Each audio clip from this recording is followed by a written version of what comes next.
Hello everyone! In this video today we're going to be going over how you weave in the ends while you're crocheting. I'm going to be weaving in the ends for this circle. Real quickly though, I wanted to show how you fasten off at the ends of the rounds.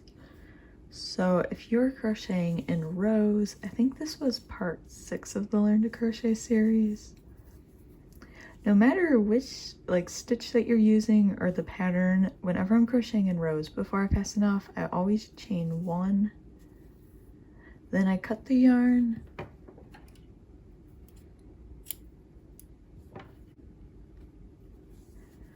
you want to leave like a tail that will weave in, and then you'll just pull it through.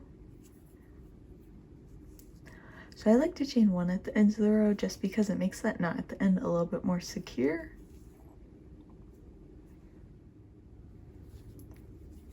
If you're crocheting in the round, at the end you can just cut the yarn and then pull through.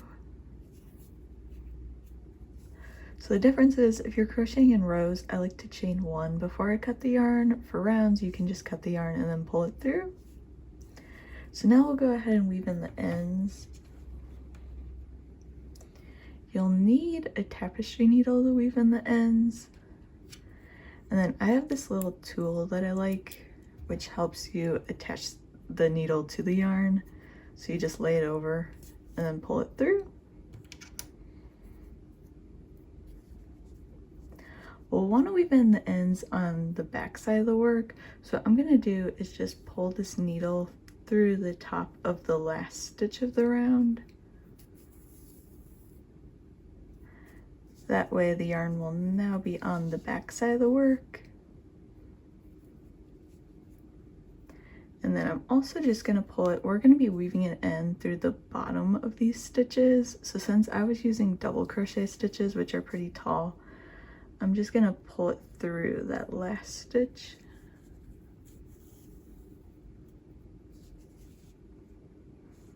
Then afterwards, you'll just take the needle and insert it underneath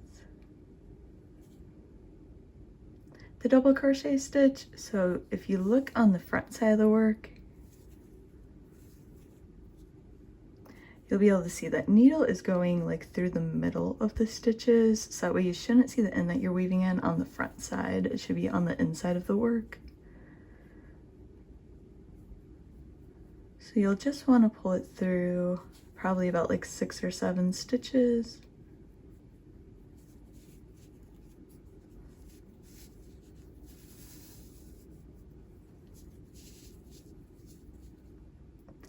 Then to make it more secure, we're going to weave it back in the other direction. This time you'll want to take the needle and we're going to poke it kind of halfway through the backs of those stitches. So you can see I'm not pulling it underneath so it's inside the work this time. You're going to be able to see it on the back a little bit.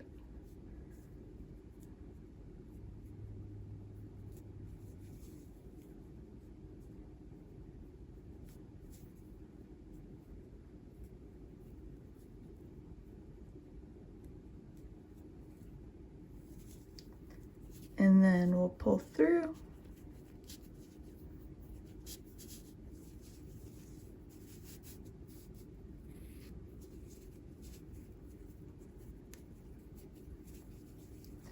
Now, if what you're making is something that you're going to be putting through the washing machine, so if it's a blanket or a cardigan, you might want to pull it through one more time. So let me reattach the needle.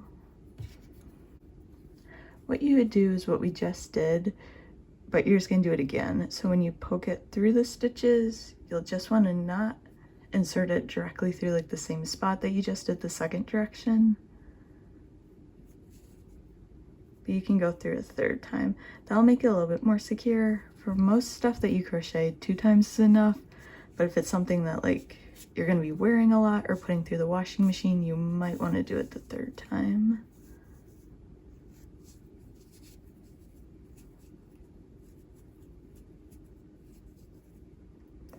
So that's the first end. For the second end, I held this one against the work while I was crocheting.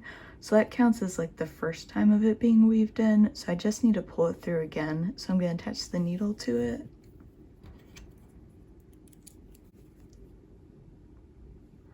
Then, so I was holding it against the work while I crocheted this portion, so I'll just poke it kind of halfway through the backs of those stitches.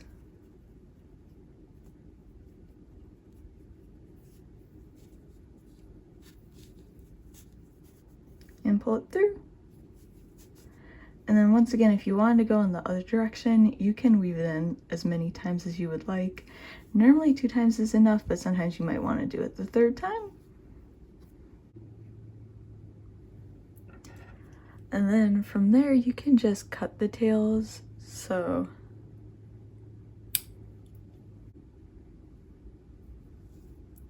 you'll follow that process to weave in all the ends for your project. Also, if you're interested in learning how to crochet, I'm currently doing a Learn to Crochet series on my YouTube channel. I'll put the link for the playlist with all the videos for the Learn to Crochet series in the description box down below. So thanks for watching this video. I hope it was helpful.